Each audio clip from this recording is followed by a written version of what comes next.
നമസ്കാരം. റാഫ്റ്റർ ഫുട്ബോളിലേക്ക് അവർക്കും സ്വാഗതം. മെസ്സി മാജിക്, മെസ്സി പൊളിച്ചടുക്കി, മെസ്സിയുടെ ആറാട്ട് എന്തു പറഞ്ഞ് വിശേഷിപ്പിക്കണമെന്നറിയില്ല.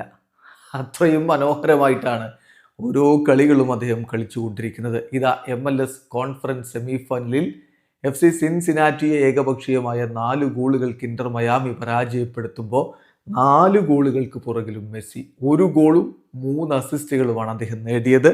അദ്ദേഹത്തെ കൂടാതെ അല്ലൻ്റെയുടെ വക ഇരട്ട ഗോളുകൾ, സിൽവറ്റി ഗോളും അസിസ്റ്റും നേടി. അങ്ങനെ ഏകപക്ഷീയമായ 4 ഗോളുകൾക്കാണ് ഇന്റർ മയാമി വിജയിച്ച് കയറിയിരിക്കുന്നത്.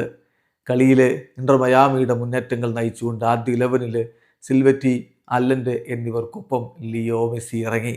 തുടക്കം മുതൽ ഇന്റർ മയാമിയുടെ ആധിപത്യമായിരുന്നു.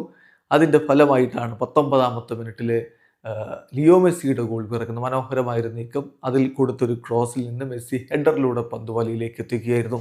ഇടവേള സമയത്ത് ഇന്റർ മയാമി ഏകപക്ഷീയമായ 1 ഗോളിന് മുന്നിലായിരുന്നു. രണ്ടാം പകുതിയിലാണ് പിന്നീട് മെസ്സിയുടെ അസിസ്റ്റ് കൊണ്ടുള്ള ആറാട്ട് നമ്മൾ കാണുന്നത്. 57-ാമത്തെ മിനിറ്റിൽ അദ്ദേഹത്തിൻ്റെ അസിസ്റ്റിൽ നിന്ന് സിൽവറ്റിയുടെ ഗോൾ പിറക്കുന്നു. തൊട്ടു പിന്നാലെ 62-ാമത്തെ മിനിറ്റിൽ മെസ്സിയുടെ അസിസ്റ്റിൽ നിന്ന് അല്ലൻ്റെയുടെ ഗോളും പിറക്കുന്നു. 3-0 ഇന്റർ മയാമി MLS കോൺഫറൻസ് ഫൈനലിലേക്ക് എന്ന് ഉറപ്പായി കഴിഞ്ഞിരുന്നു. എന്നിട്ടും പക്ഷേ ഗോളടി നിർത്തിയില്ല. 74-ാമത്തെ മിനിറ്റിൽ വീണ്ടും ലിയോ മെസ്സിയുടെ ഒരു കിടിലൻ പാസ് അതുമായി കടന്നു ചെന്ന് അല്ലൻ്റെയുടെ ഗോൾ പിറക്കുന്നു. അല്ലൻ്റെയുടെ ബ്രേസ് അവിടെ പിറക്കുന്നു. ഏകപക്ഷീയമായ 4 ഗോളുകളുടെ വിജയം ഇന്റർ മയാമി സ്വന്തമാക്കിയിരിക്കുന്നു. യെസ്, മെസ്സി പൊളിച്ചെടുക്കുകയാണ്. ഓരോ കളിയിലും മാജിക് എന്ന് പറഞ്ഞ് മാജിക് എന്ന ആ വാക്കിൻ്റെ വില പോലും ഇല്ലാതെ ആവുകയാണ്. വീഡിയോ അവസാനിക്കുന്നു.